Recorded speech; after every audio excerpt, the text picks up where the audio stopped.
It's like a fish tank or something. So, okay.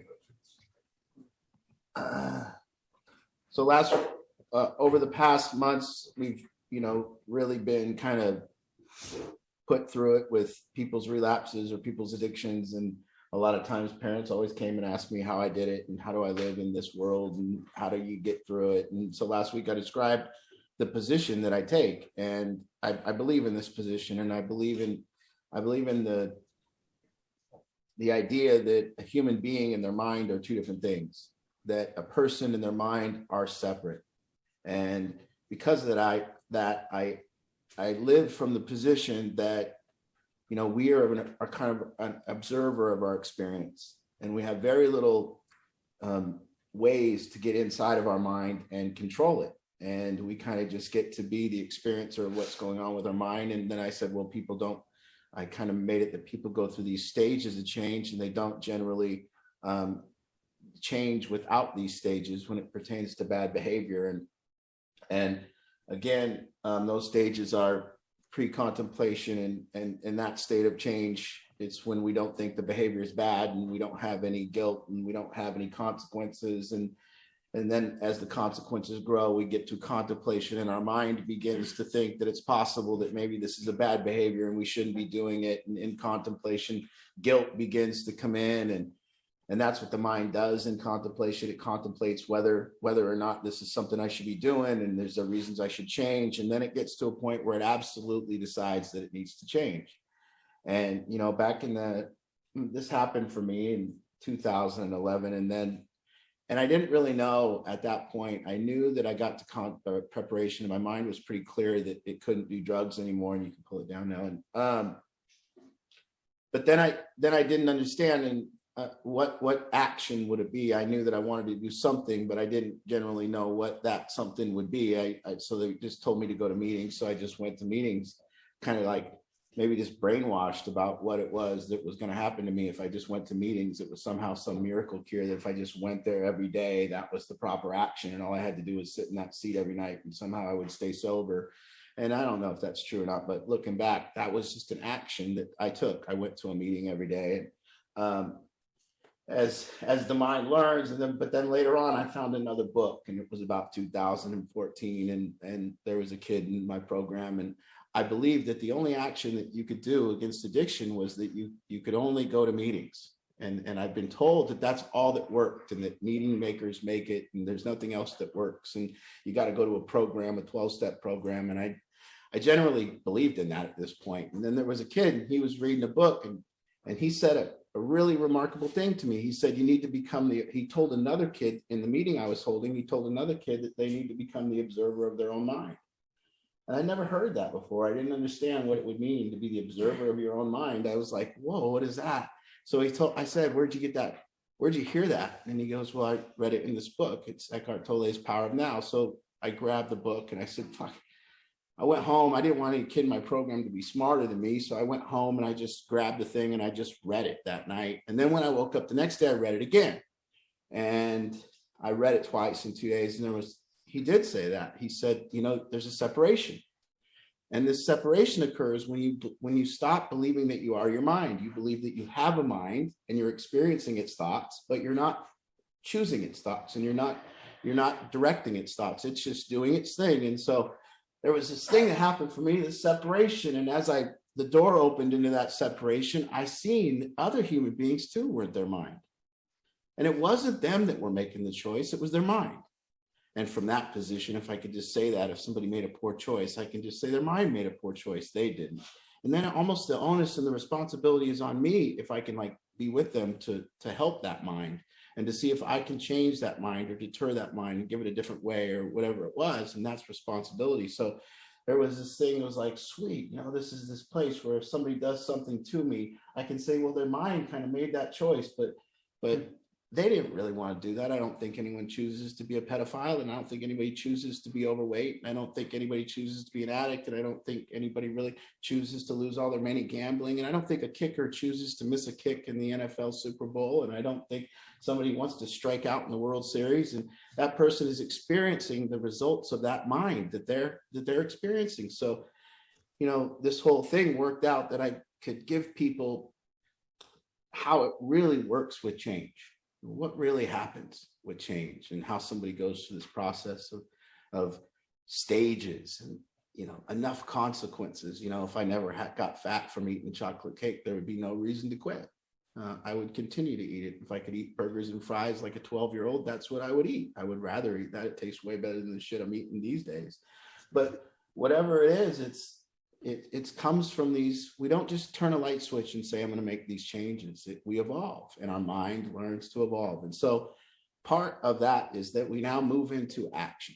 So if we're here and you're here and you see that, well, what is our job? Our job together is to say, well, there could be an action state of change, and we can start with addiction. We can start anywhere, but in any behavior in your life, anything that you'll have to get into action. So the thing is like, we're always talking about success and happiness, and people are talking about that. But as I've told you, there's these kind of 4 positions. Are you okay, Cassie? What happened? Okay.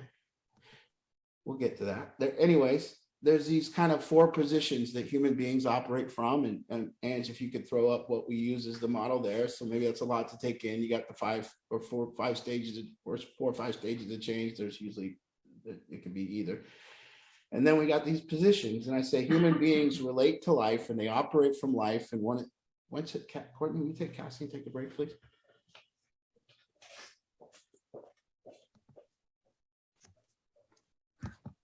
What'd you do, Cam? Yeah, it was Cam. Yeah, sure. Seems like this is going to lead back to Cam, doesn't it? Yeah. And that's why I cried. Yeah. All right. So here's these 4 positions now, guys. And if you look, you get into action, you're in recovery. Let's say you've gone through the stages of change, and let's say you've now arrived, and let's say people have said, well, I don't want a behavior, and there's another, I don't want to do this behavior or whatever. Well, also there's these positions that we do relationships in. And in these positions, you got a reactive position, a waiting to react position, which we say is worse than just reacting to life. Some people are just sitting there reacting. And they're reacting to their friends, they're reacting to their boss, they're reacting to their job, they're reacting to the roadway, they're reacting to their car breaking down. And then some people, it gets worse. And it really gets worse because we start having negative outcomes, and then we start getting in a position in our life where we don't just react, we wait to react to negative outcomes. We know we're going to react. We know we're going to have negative outcomes. We're convinced that we're going to lose, and we're convinced that things are going to happen to us. So we just wait for it. And then, of course, we've got the victimhood in the story on why that wasn't our fault or whatever is happening to us. And then we said that's unhappiness, to be in these 3rd and 4th positions. That's living an unhappy life. And to live a happy life, we move to this initiator position. And this initiator position, and then even better, we move to a creator position where we're living our life and creating for other people and putting out to the world what we want to put out to the world. And tonight for me is an example of somebody who I get to create today. I get to put something out there for you, and it feels real good. And then you judge it, tell me it sucks, or tell me it's okay, or whatever. And it doesn't matter, but it's not about that. So my thing is that success happens not from any particular results. Success and happiness do not happen from results. And we got to quit really thinking about success and happiness being results. It's not. It's the position you're in.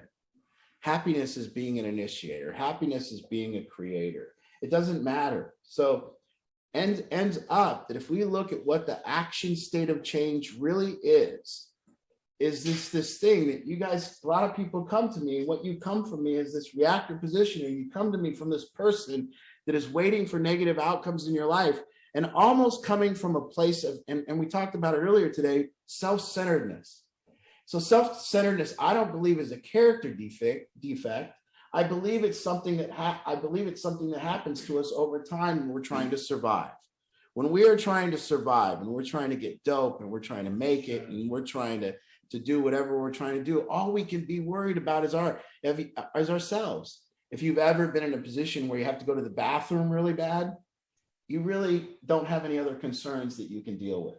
And when you have to do drugs, you don't have any other concerns that you can deal with. And what ends up happening is we get smaller and smaller and smaller as a human being. We get less responsible. We get more victimhood. We get less responsibility. We get less, we initiate less. And we just now are trying to survive, and it's all about us. And that leads us to a position of deep self-centeredness. And then you come out of that, and what we have to do to become not self-centered is we have to do a lot of work, because we have to fix things, because you're not going to be able to not be self-centered when you don't have a car running, when you don't have your bank account up and operating, when you don't have a proper place to live or a bedroom that's big enough or whatever it is. You'll have to get through all that stuff. So you'll remain self-centered. You'll remain self-centered until you fix some things, until you get through all of the apologies and all of the resentments that you have with people and all that mess of stuff that you got to do. But what it means is, you guys, what are you going to do in any aspect of your life? This is the way it works. See, we do a reverse, and you come here, and what happens is life is happening to you. And when you get to the action state of change, what it means is I am happening to life. That's happiness. Right there, that's the result you're looking for. In any situation, in any scenario, you got an addiction problem? Is addiction happening to you? Yeah, you're fucked and you're goddamn unhappy. But wait till you start happening to it. So when you move into the action state of change, what begins to occur is you say, shit is not going to happen to me anymore. I am going to happen to it. And I'm going to actually now spend most of my time. So when Eckhart said become an observer, what he said was become an observer of your mind state.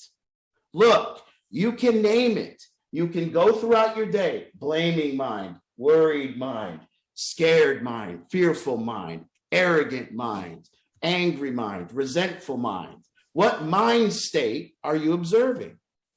It's not the results. It's the mind state. You can be at the Super Bowl. It's not about the Super Bowl. It's about the mind state you're in at the Super Bowl. So what it's saying is, what happens when we're spending predominantly most of our time in the action state of change or the initiator position? What we're really doing is we're spending time alone with ourselves in a different mind state. Now, the mind state is called strategic mind or creator mind. So you're spending your time, whether it pertains to addiction, your family, your relationships, your work, buying homes, your girlfriend, whatever it is, it's the only thing that we're really measuring success is that moment that you're strategizing. That moment that you begin to say, this is not going to happen to me. I'm going to happen to it. And it is a powerful, powerful feeling to happen to life. To know that you can go out and make shit happen and have it stop happening to you. See, the self-centeredness is because life has happened to us, addiction has happened to us, and we begin to just duck and cover. We begin to just put our arms up and say, nothing's my fault. I don't know what to do anymore. This is happening to me. And action, this moving into this action state of change is so cool.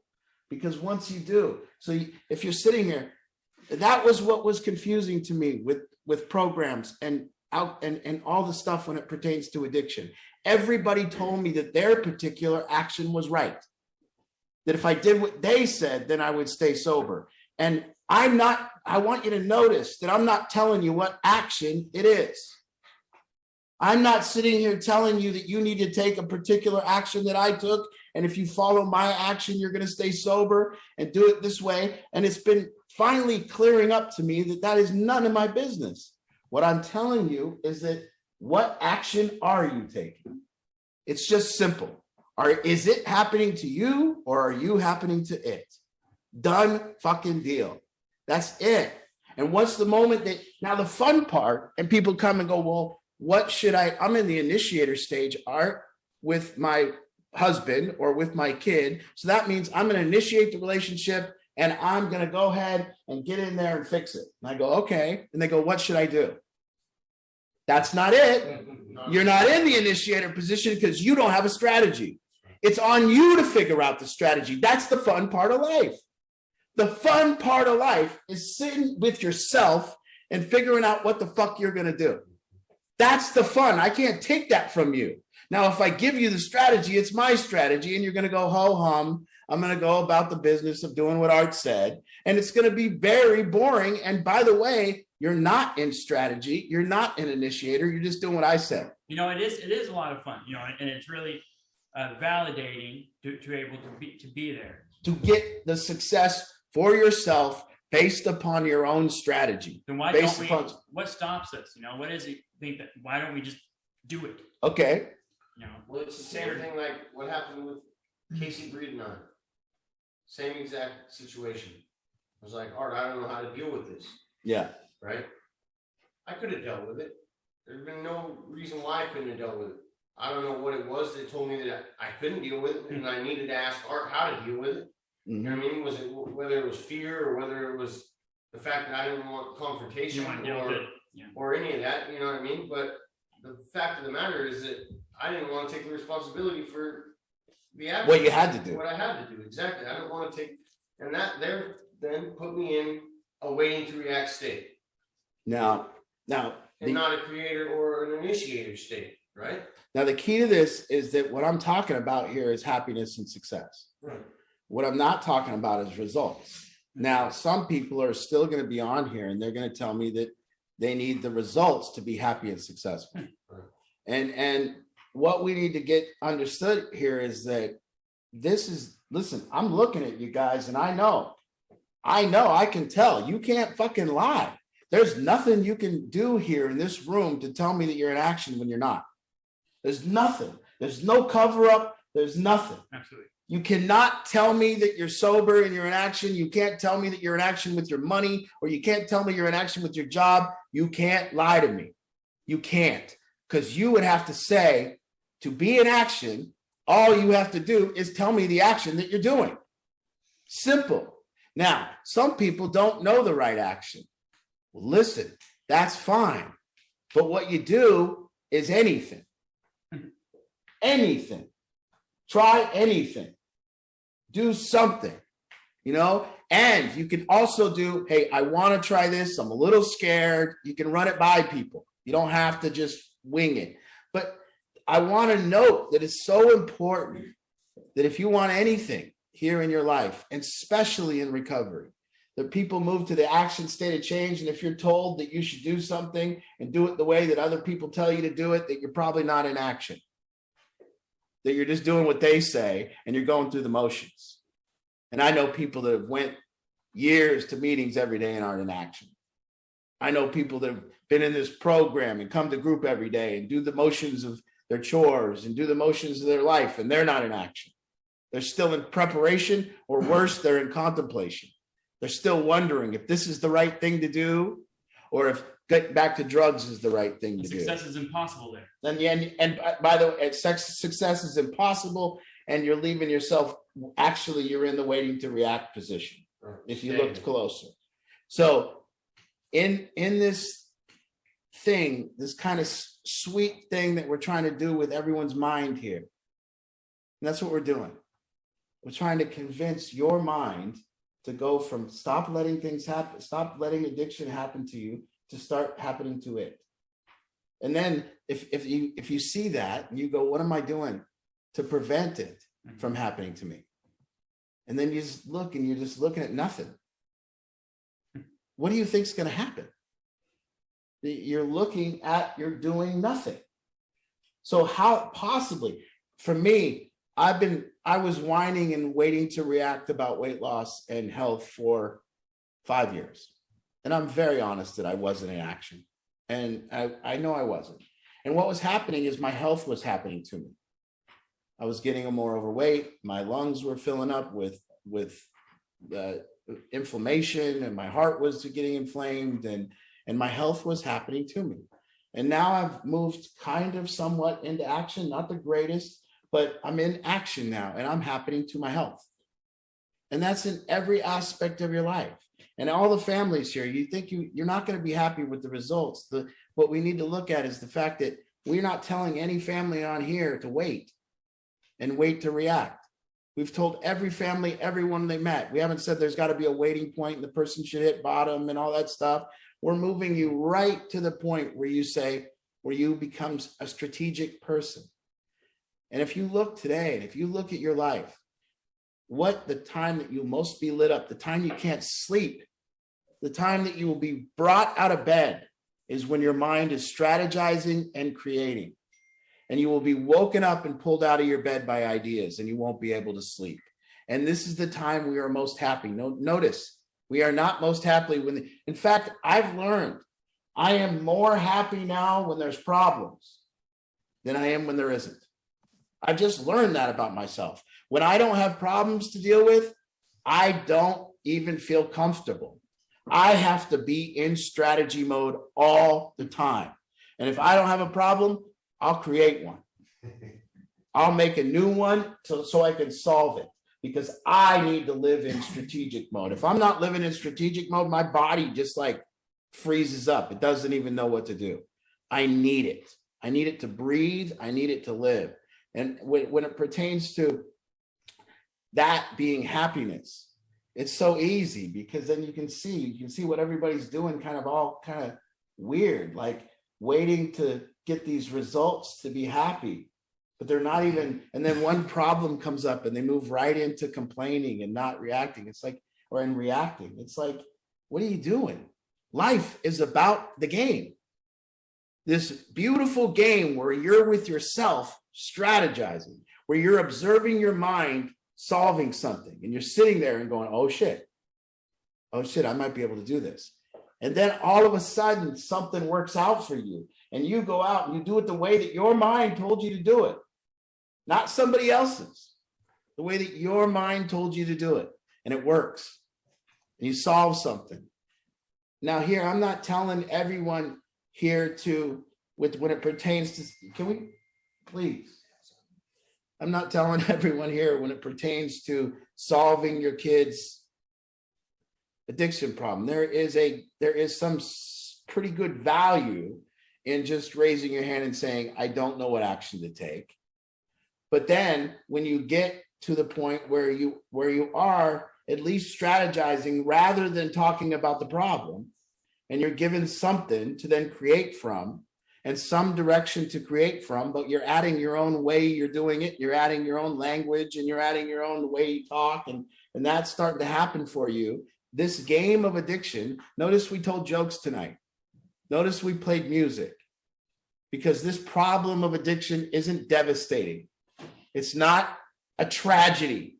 Stop. It is life. It's happening. In the book, Eckhart said two things. He said two things that really grabbed me right away. And the first thing he said is learn to be the observer position in your own mind. And the second thing he said is really simple. He said pain is resistance to what is. And when he said pain is resistance to what is, and I didn't know that, and I was 40, and I'd suffered a lot of pain by resisting what is, pounding on my steering wheel and punching it because the traffic was there and I didn't want it to be, yelling at the girl behind the counter because she's going too slow and I wanted her to hurry up, frustrated over kicking my car because I had a flat tire, all that pain that I just had to go, wait, I'm resisting what is. Very simple. It is, don't resist, no pain. Very, very simple. And I didn't understand, when I saw those two things, it really took the position that you live your life from to a different level. And you get enormous power from moving from the middle of your mind to the outside of it, moving from this place where you're not your mind, where you can actually just see it at work, but not have to like believe in it so much, not have to, it's just a play toy. You've been given this mind. It's like laser tag. You know, we're all here and we're the spirit, and we've got given a body and a mind. You go to laser tag, you get the gun and you get the vest. It's like that, where it's like human experience laser tag. We all have been given a body and a mind, but we're not our body and we're not our mind. And here we are. And it's just this operating thing that we're experiencing, and each one of it is different. And you separate that way, and you'll find like really a lot of power and less seriousness in all this. It's not a tragedy. It's not the end of the world. It's a problem to solve. Thank God. What else would you do? What would we do if there wasn't anything to solve? That's what we are. We're these little problem-solving mechanisms. Our minds. It's what our minds just sinks its teeth into. Loves it. Might as well enjoy the ride. So I want to point out, and I want to just make it clear what this is about. just in any situation that you're dealing with, especially this one. Is it happening to you or are you happening to it? And your happiness will be based on that question. If it's happening to you, you'll be unhappy. Kyle said, why do people do it? Because people have used and mistaken things happening to them for importance. People use the shit that happens to them as a way to be more important than other people. They tell you, it always rains on my birthday. Everything bad happens to me. My car broke down. Who gives a shit? I got a flat tire. My boss is always picking on me. They've used that as a substitute for happiness because people are too scared to do anything that might make them look bad. That's why. Because when you're in creator and strategy, guess what? After you do it, you're going to be fucking judged. And y'all don't want to be judged anymore because maybe one time in school, somebody told you were stupid. Some bully picked on you or some shit. Maybe you raised your hand and you got the wrong answer, so you've been shut up ever since. But no, that's why people get to this position, because they don't want to look bad. And they're now running for cover and complaining about life. And now the only way that they can be important is to tell everyone all the bad shit that happens to them. My landlord did this. My boss did this to me. Jenny at work did this. She's always doing this. My teacher picks on me. Shut the fuck up. And that's supposed to be happiness. Whining over and over about what happens to you. You know what's happened? My dad died. I held his hand while he died. My mother held her hand while she died in sobriety.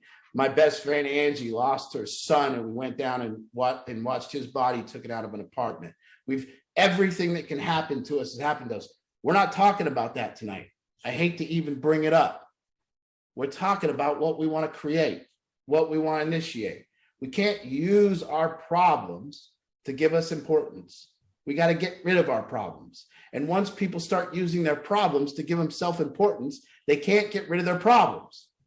You understand that? Because their problems now become their identity. They use it to justify the way they live. Yeah, and they justify the way they live. They justify everything about their life. My problems now become my identity. I am a mother of, I'm a mother of an addict. What? It's just a problem you need to solve. That's not an identity. You don't see mothers saying, I'm the mother of a tow truck driver. Right. I'm the mother of an accountant. That doesn't become an identity, but somehow people's addictions become other people's identity. I'm a victim.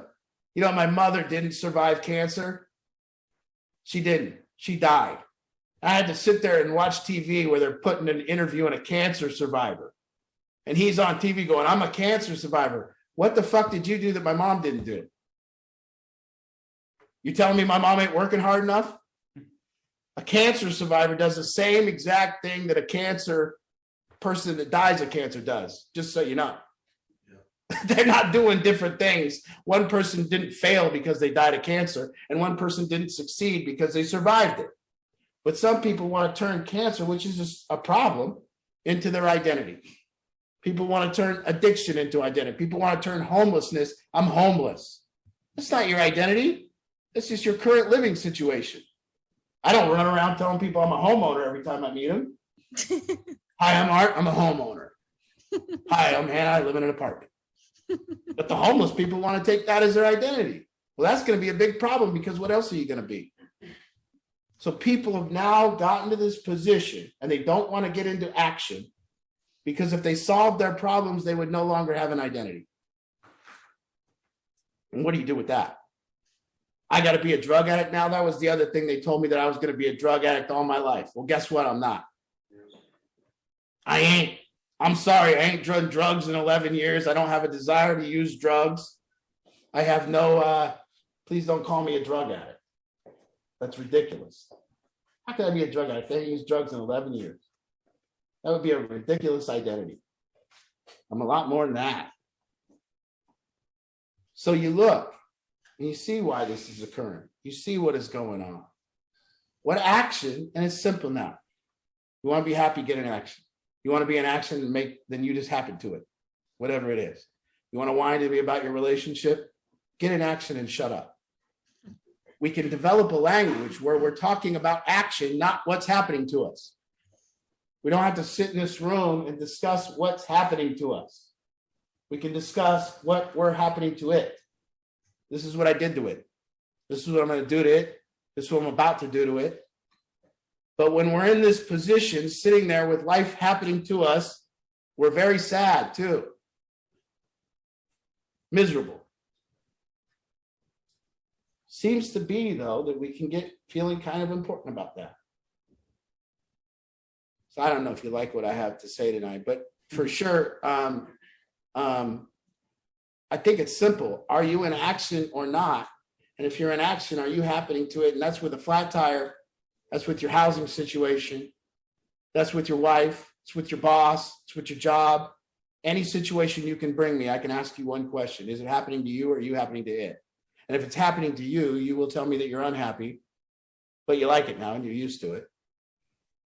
And I'll tell you, if you want to do something, just happen to it. Just go ahead, switch. And it seems pretty simplified. We don't need to write a book. You know, that's the problem with the book. I don't know what to put down other than just go happen to it. And do the thing. Seriously. And when you and don't worry, it's not about finishing the thing, it's just about doing the thing. It's not about the results, it's about the game of strategy. This is strategic. I love that. You know, I love that we made that thing about Survivor, you know, they get on that island. I want to go do that. That sounds fun. Oh, yeah. You know, I don't like the naked twig leaves over there, just junk that are walking around. That's gross. You know, why are they naked? That's naked and afraid. Well, they're naked. Dude was naked on Survivor too. I was like, yeah. that one guy that won. Oh, I think that was right choice. That was like the first one. Listen, this is the big problem in our society right now is that people have their identity is adopted through the problems that they're trying to either solve or the problems that are happening to them. And it's become somewhat of a big deal because now we're stuck. And the problems that people are working with have become their identity and they don't want to get rid of them. There was a great movie about this. There was a great movie where they go to this camp and they have to get rid of their fears and they have to get rid of all these things. And the way they get rid of their fears is they in this camp, and I don't know the name, maybe somebody else will, but you drink this potion and then the potion made you puke up your fears. And there are all these people on this retreat and little fears puked up, but then they told them they're going to start growing. They're going to want to hang out with you.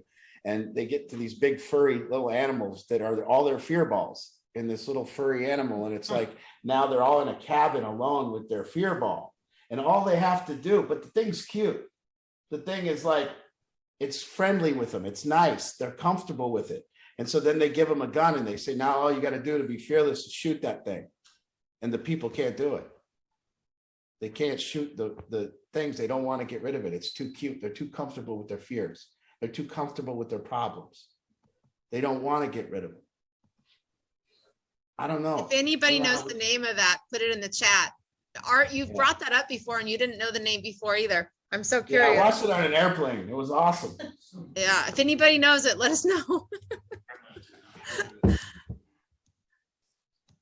So very simple. Pre-contemplation, contemplation, preparation, action, and maintenance. 5 stages of change. You want to stay in action until you get to maintenance. What is your particular action to change the current situation and the current behavior that you're trying to change?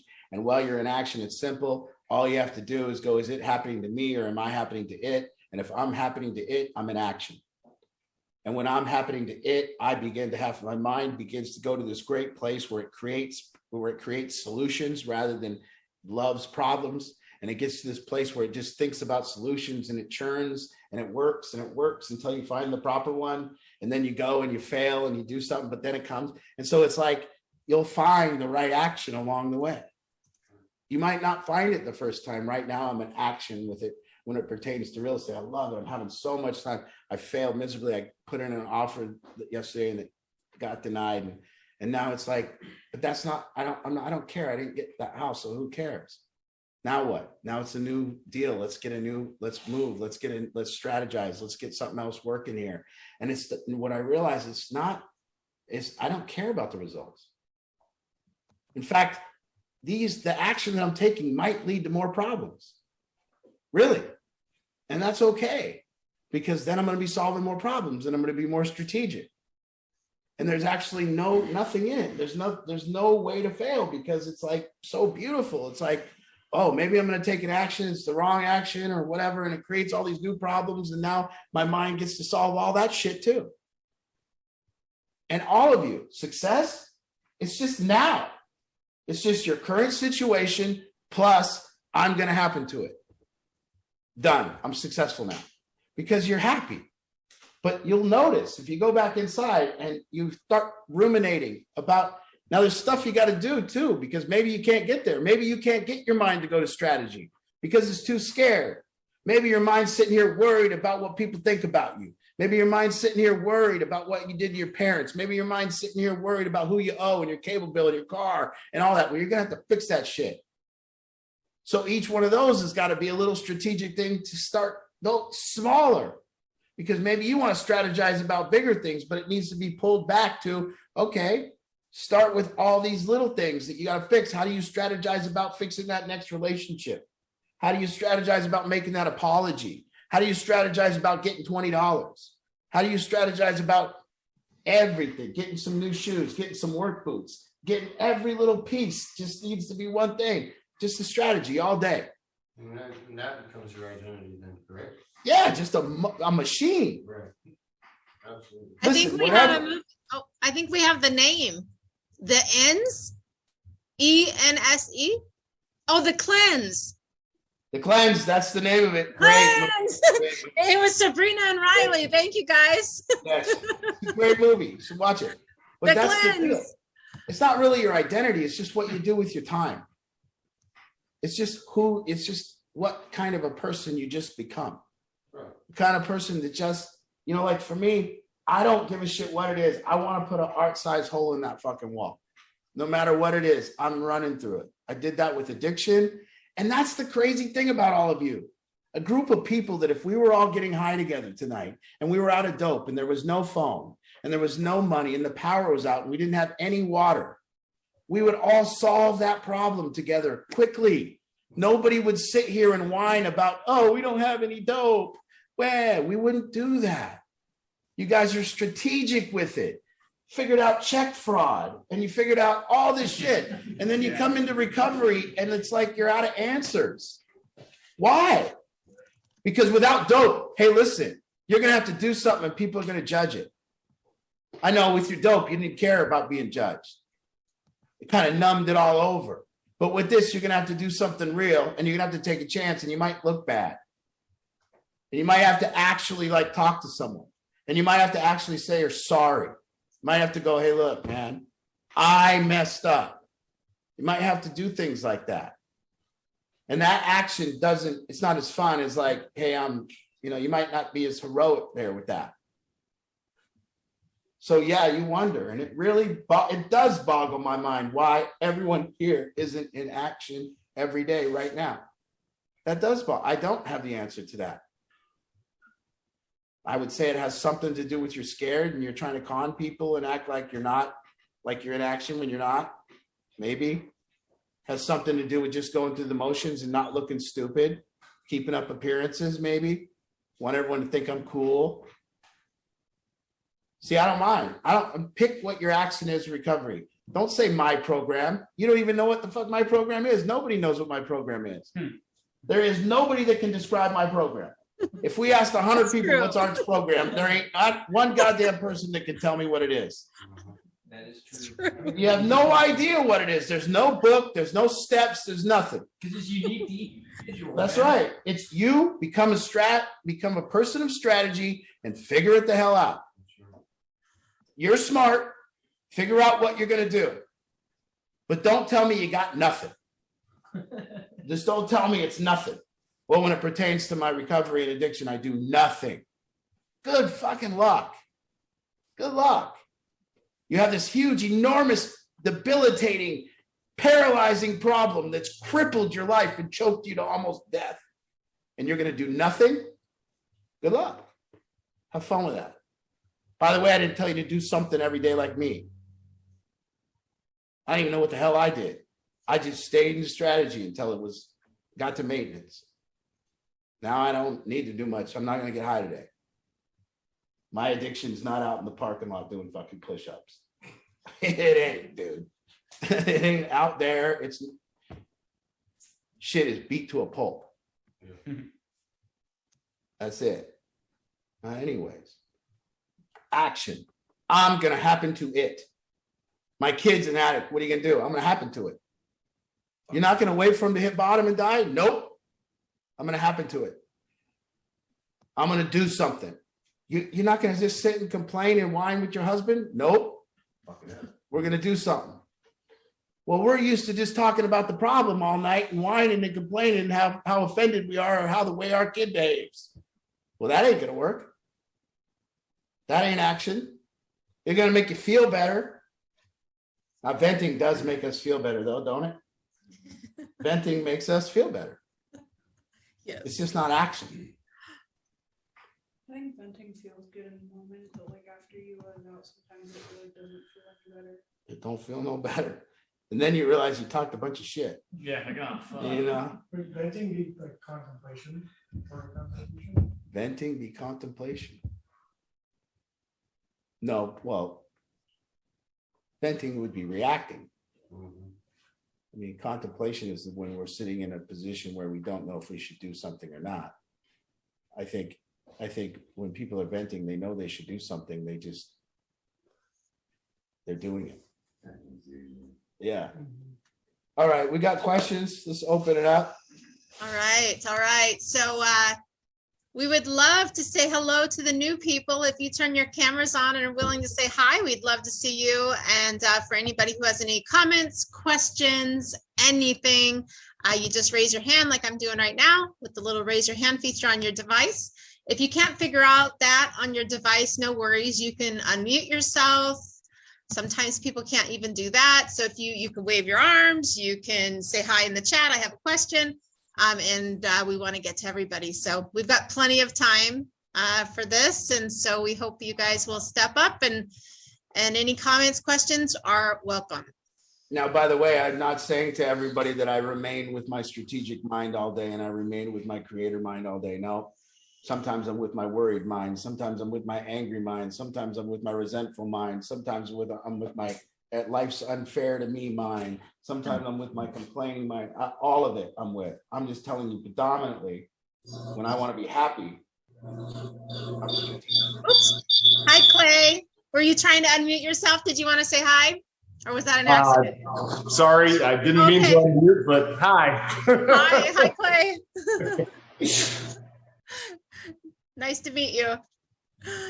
All right, Angela has a question. Let's get her up here and unmuted. Hi, Angela. Can we get you unmuted? Hi. There we go. Oh, there, wait a minute. Unmute. Okay.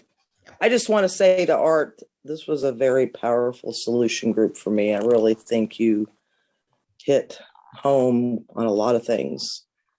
And every week I learn something new from you. And I just want to tell you how much I appreciate you. Thank you. I want to be clear that people say I'm happening to it. When we're happening to it, one of the things that people might mistake, and Angela, I just brought this up because I remember a conversation a couple weeks ago, but I bring it up because I'm going to happen to it. I want to be clear that doesn't mean I'm going to go tell somebody they're a piece of shit, or I'm going to go yell at somebody, or I'm going to go tell somebody else how they need to change. That's not it. You know, it's to say, it's to say, look, this relationship that is going this way, I need to change to make it go a better way. And so that's what it means when we're saying that. So I want to make sure people don't mistake outwardly complaining to another human being for action. Right. I agree. I agree. And that's what this one really, I mean, it was like, I know exactly what he means now.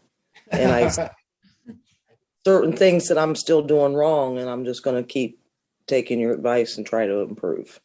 See, the question that you need to ask yourself when you're moving into a relationship issue with your family is, what is my strategy and what am I going to be like? And I'm trying. So as you're going into a situation with your family, the thought has to be in your mind, I'm trying this. This is what I'm trying. And then you try that, and then maybe it doesn't work. And then you go back and you strategize like the coyote at the drawing board. You're back, and then you go, now I'm going to try this. And you're trying this, and you're putting this forward. And it's a, whatever it is, and now there's tons of things to try, but that's for you to figure out what you're going to try. We've all had to figure these things out. I always wondered, like the Rubik's Cube, everyone told me that you could just go somewhere and somebody would tell you how to solve it. I was like, well, that's stupid. Why would they're just telling me how to move my hands. Like I sat there with the thing when I was a kid, and the first thing you do is you take it apart, put it back together. Then it starts falling apart because you took it apart so much. Then you peel the stickers off. You try those couple things first. There's just a couple strategies you try. And then you actually sit down with the thing and you work it until you solve it. And I did. I can say I've solved the Rubik. Can't do it now. Would have to go back and do it again. But that's it. That's the fun. The fun isn't that you solved it. The fun's that you figured out how to solve it. It's not fun taking it apart and putting it back together. That's not going to work. So we also, got to be very careful when we're doing other people's strategies, because it might be defeating. It might not feel great doing somebody else's deal. You need your own action, and you need to stand with conviction with that action. This is what I do. When it pertains to my addiction or my money or my strategy for buying a house or my strategy for this. Yeah, I mean, it's stupid to do crazy shit but it's also fun to create your own thing. I'm not saying, some unorthodox way to like buy a house that wouldn't be traditional, but in the meantime, you have to strategize how to get the money and how to fix your credit, and you have to do all that. But if you doing things somebody else's way, doesn't it just seem like work?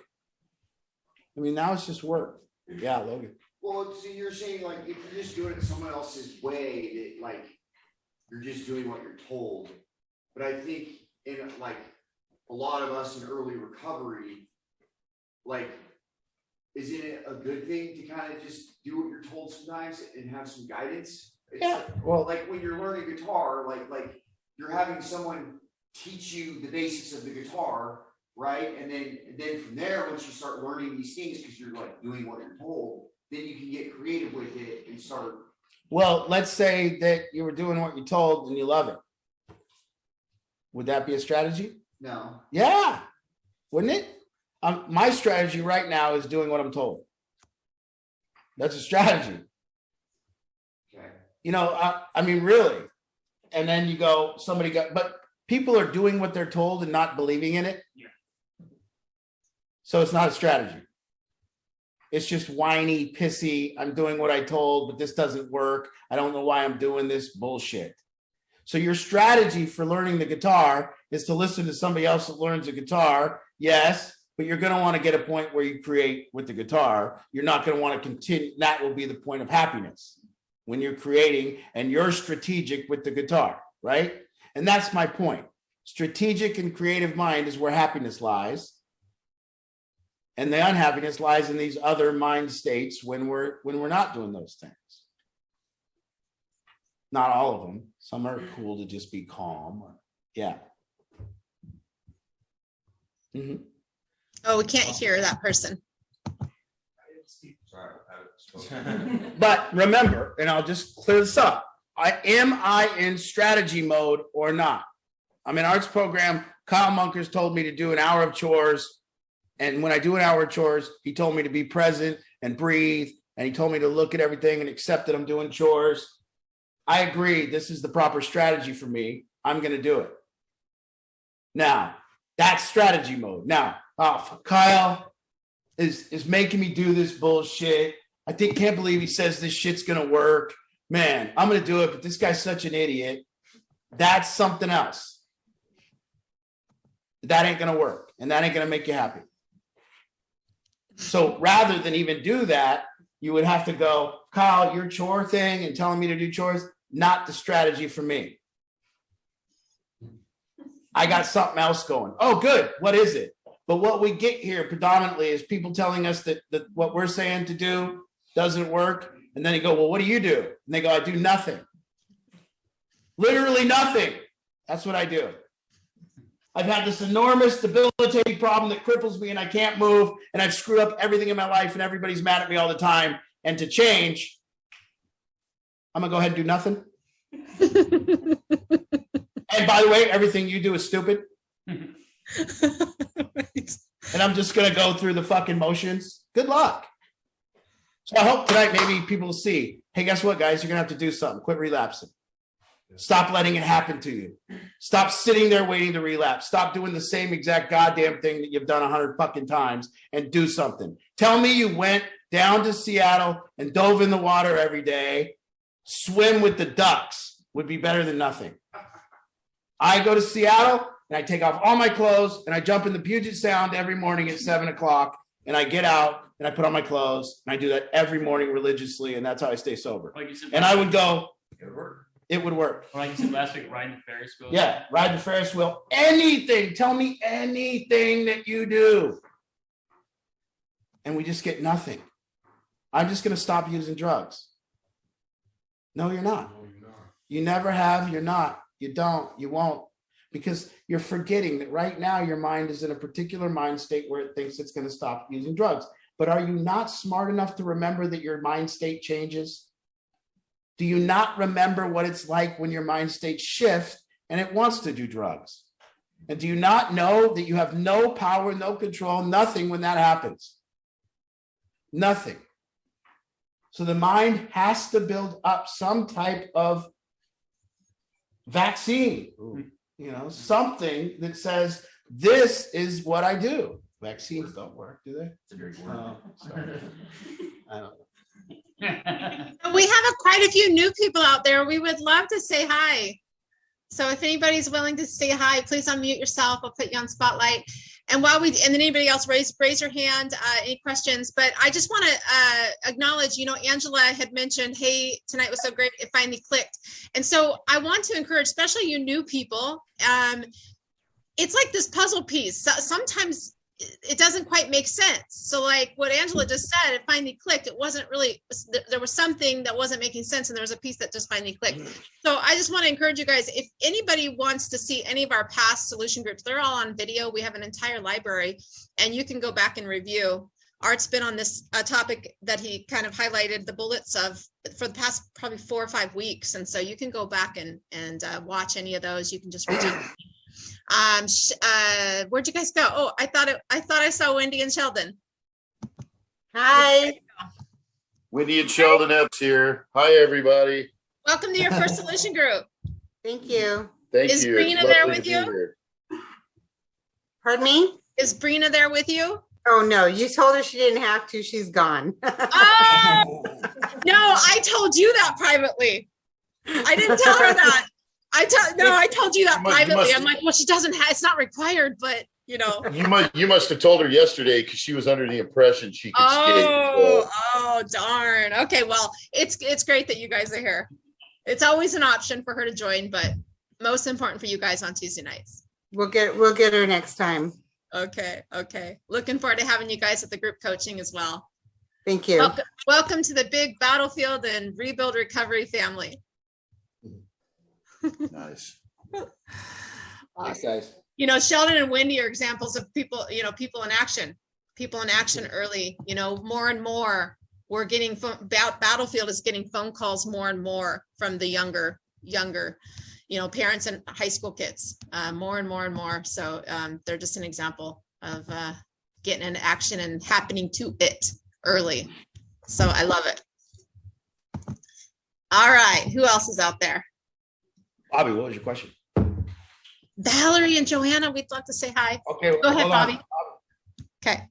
Let's say that it reminds me of a video that we used to listen to about the pursuit of happiness can almost guarantee you anything but happiness. And I just, like, as you were speaking tonight, Cam and I were just whispering to each other that this is probably one of the best solution groups that we've been programmed quite a bit, that that we've sat through in a while, just because it's kind of the same concept that we had kind of beat into us before. It's about the action, and like it just reminded me of that video. It's like we're not chasing a result. I'm chasing a lifestyle. I'm chasing a lifestyle where I'm constantly doing something. Like this morning, where it's 5 a.m. and I get out of bed because I want to do something, whether that's make a video with fucking homeless people, or that's go drink coffee at Starbucks and drink water. The choice to get up and do something is what's fun about life now, because I spent the past decade not doing shit and being a victim to my world and waiting for other people to make my life better.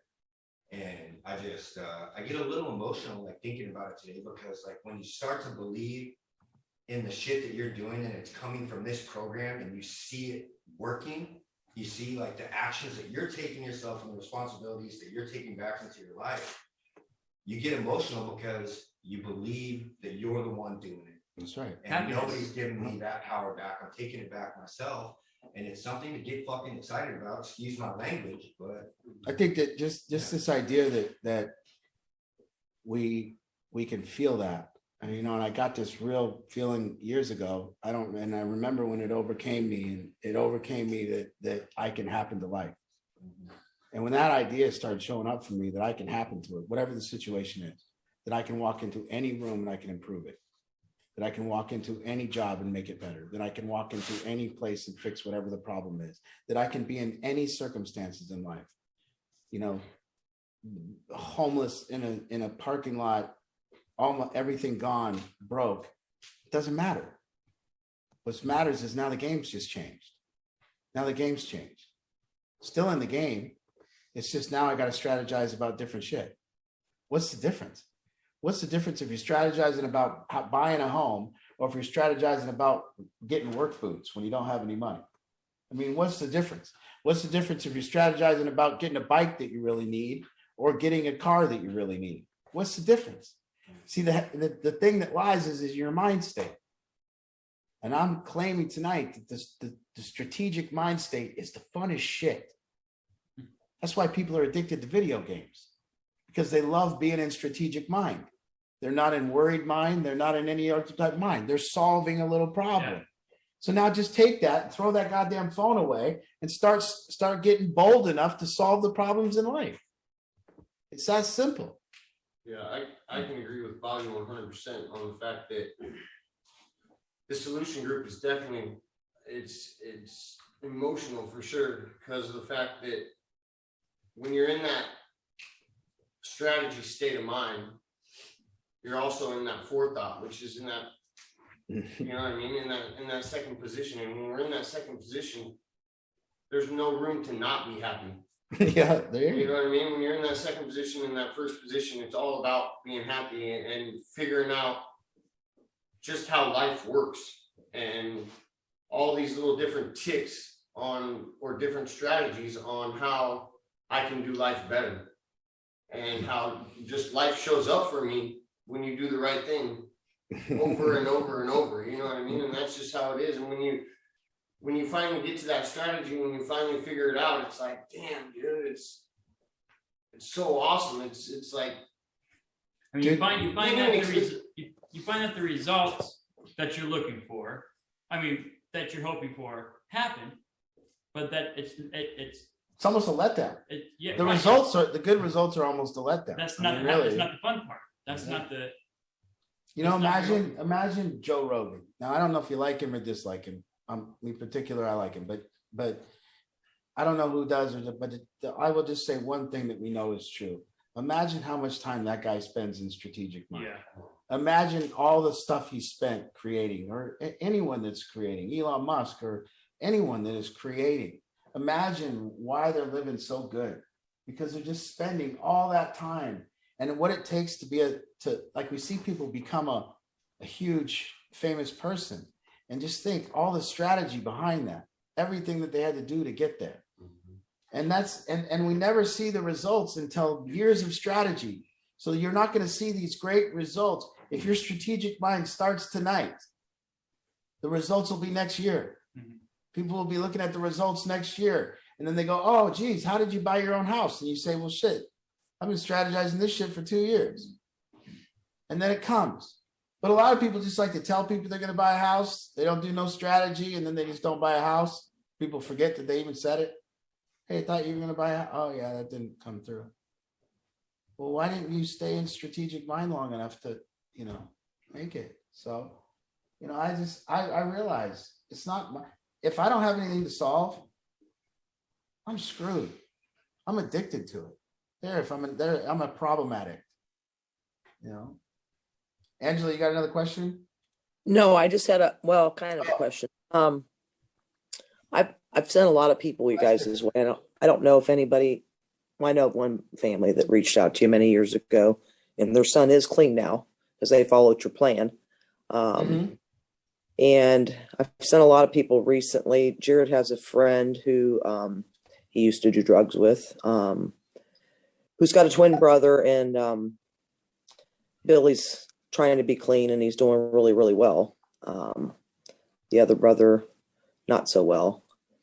The mother's had her issues with drugs too. So I'm just curious if any of them have reached out to you, and you don't, if it's a breach of something, you don't have to say, but. No, not yet. I tell them all, when you contact them, tell them Angela from West Virginia, they'll know who I am. And they keep asking, and I keep telling them about you. Well, hopefully they'll reach out, and feel free to shoot them the Zoom link and invite them just to tune in. Okay. Yeah. Thank you. Hopefully they'll reach out. Yeah. Thanks. Yeah, you bet. Hey, I just want to introduce Art to a couple ladies here. Jen and Jesse. Just want to introduce you real quick. You've met Jesse.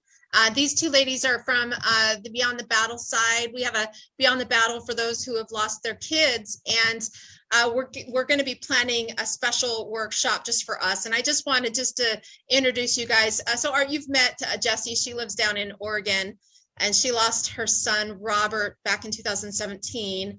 And then Jen is new to Beyond the Battle, and she's been joining each week for the last couple of weeks. And then she's been joining Mom's group.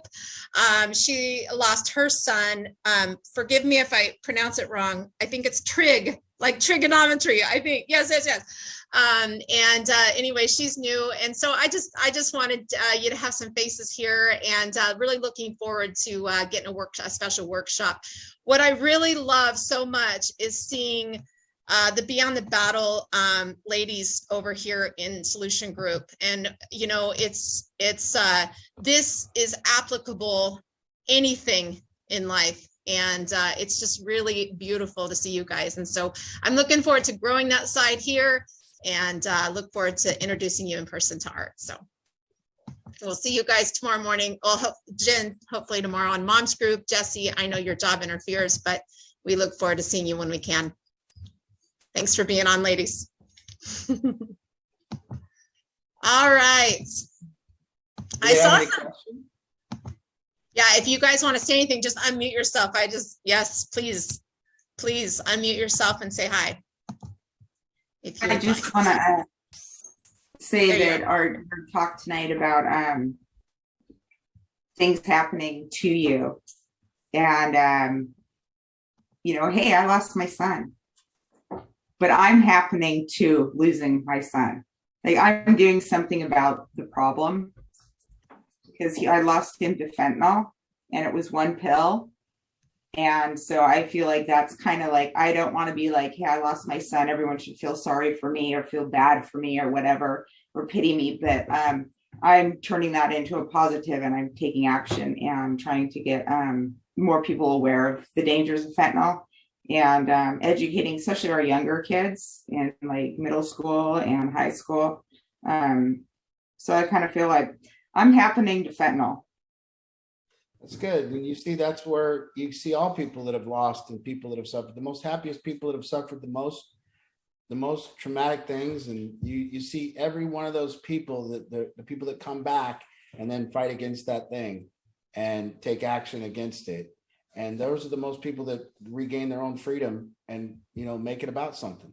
And so it has to be that way, really. I mean, the other alternative is just to either totally forget about it, which is impossible, or be a victim to it. And, I just don't think that that's ever a good outcome, is when we become a victim to it. So it's beautiful to see. And that's what everything. And even with the thing about cancer survivor, I'm not sitting here saying, okay, you shouldn't be proud, whatever. I'm saying, it really sucked because people's identity became that problem, and that they solved it. And like, we don't do that with all kinds of, it's like everyone has problems, all of us. But it's a really sticky situation when we begin to identify with our problems as a way to be more important. It's a very sticky situation. And, I think that I was so angry when my mom had to sit there and watch this person when she was dying, because we were watching the show together and they were interviewing the person. And my mom was sitting there like, what do I got to do? How am I going to make it? And she wasn't going to make it. And she was riddled with cancer. And then there's this person on TV just proclaiming greatness because they, Lance Armstrong or whatever. And it's like, come on, you had testicular cancer. My mom's riddled with cancer throughout her whole body. It's a little different, So it was tough. And if anyone's lost anyone from cancer, you'll know what it's like. They fight. Everyone fights. Everyone fights. And some people make it and some don't. But there's nothing anyone that made it did. It's not like, well, I worked out 2 times a day. Oh, come on. Anyways, thanks, guys. Thank you. Thanks, ladies. All right. We've got about 10 minutes left. I know there was Joanna. If you'd like to say hi, Valerie, if you'd like to say hi, just unmute yourself or give me thumbs up. Great. I'll say hi. Awesome. Joanna, nice. And then we'll go to Valerie. Hi. So Hi, Joanna just called today. She's a friend of Sherry Pennington's, and we get to meet you in person tomorrow night. And so you got to hear from Art tonight, and we definitely look forward to meeting you tomorrow. If you have any questions, please feel free. No, not for now. I'm feeling a little overwhelmed today, but yeah, looking forward. It was great to come tonight and enjoyed listening to what you had to say, Art. And thanks for inviting me and letting me in. Yes, absolutely. I'm glad you tuned in so quick. And another example of someone happening to it early, because she has a young one as well. So yeah. All right. Well, we'll see you tomorrow night, Joanna. All right, Valerie, I'm so glad you made it on this week. We finally got the tech issues figured out. Thank you to Kristen. Thanks so much. And you live way up north, and you were referred by the Oldens. Yes. Yes. Hi. Nice to have a face. Yes. It's good to finally be here. Yeah. And I've listened to the recordings that you sent me, the first 2. So I'm gonna go back over those. But yeah, it's good to hear everything and get some new insights. And we're kind of new-ish in this experience, and we've been in the mental health experience for since 2013. But the drug addict experience, just 6 months or so. Yeah. So, and how old is your son? Valerie, would you say that your impression, am I mean? Mean? No. No. I was thinking how my son might react to you if he'd be. I know he'd be listening, but I know also he would, he kind of tends to pull back from big voices, big presence. Yeah. What did they say? He said she's calling me fat. No, she isn't. I've been walking. And no, she wasn't. There's no way I was saying that. Yeah, no, Graham is 26. And don't baby him. Yes. Yeah. We I already heard it. You're already wanting to protect him from me. You know, I can already hear it. Oh, You don't no. need protection. No. I really remember that, you know, and I hope I don't make anyone mad at me again, but I don't care. But I think one of the biggest thing that happened, you know, we had this period of time where they stopped the bullying. And when they stopped the bullying, I think it was a big mistake. I think bullying, you know, it was all right. You know, I mean, you know, I mean, now, you know, we protected people from words. And I like back when they used to say sticks and stones would break my bones, that kind of thing. It kind of changed now, because now words do hurt. And we've, you know, somebody told me that they've been in a meeting and they can't do clapping anymore because it might hurt somebody's ears. So they do this and they snap, you know, auditory problem. So you got to snap it up, guys. Yeah. Or you clap like this. Yeah. You go like that. Yeah. Somebody may have auditory deficiencies or whatever you call it. We're just too soft, Valerie. We're too soft. We're too soft. This world is. I agree. You know, you need to know how to fight and survive in this world. You need to know how to, you know, punch somebody in the mouth, maybe just give them maybe not in the mouth, but maybe just a little jab when they're messing with you. And you need to know how to fight back. And we're not teaching this. Yeah. Just, you know, I like that idea of a dad teaching his kid how to punch the bully. I think that's a cool thing. You know, kid goes to school, gives the bully one in the mouth. Both people get what they deserve. You know, I'm not saying bullies are great people. I'm just saying they're necessary to learn. They had people that I was scared of that was going to bully me. It made me toughen up. I'm worried. Watch what I say. You know, begin to defend myself. You have to in this world. Yeah. Yeah. So. Yeah. He and I are both learning that. And there's bullies, whether we try to stop them or not. Yeah. But now there's new bullies. So Valerie, let's talk more about a consultation. A consultation is really how we can kind of help best.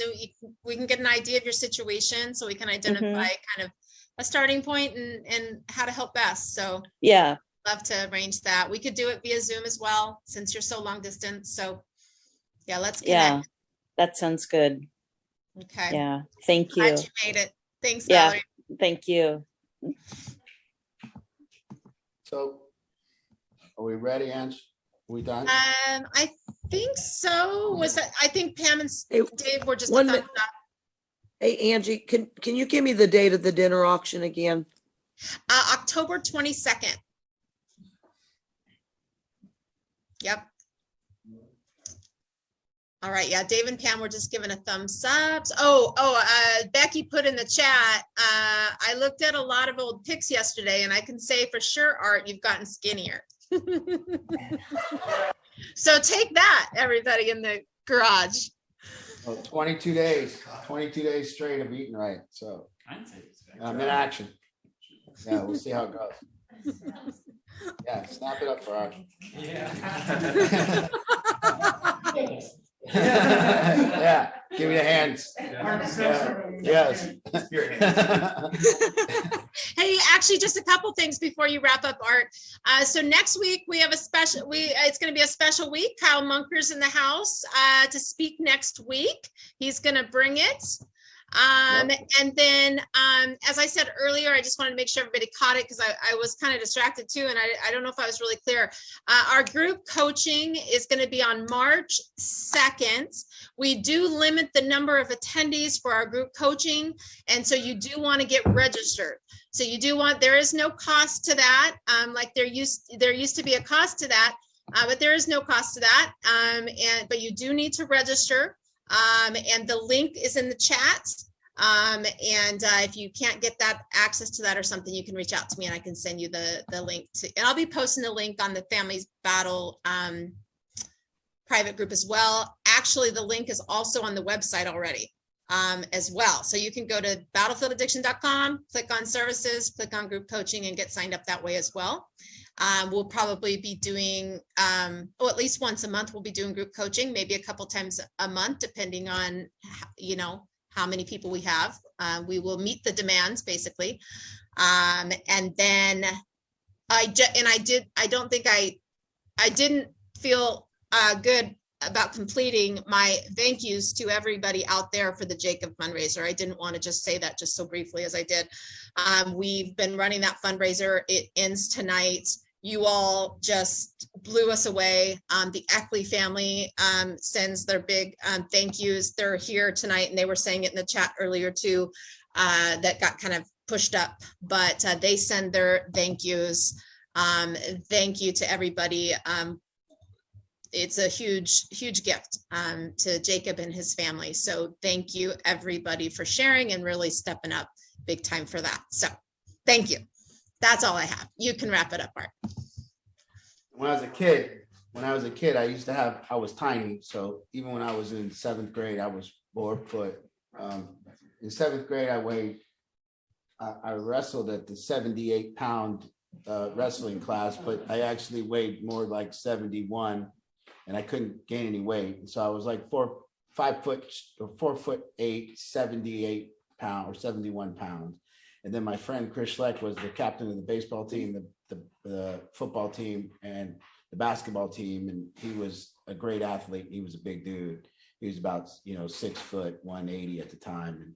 But I like to still fight him. And then so we were in my basement right down there, and we used to do this every Friday night. We would each get one boxing glove, and then we'd put it on one of our hands, and because we didn't have 2 sets, we just had one.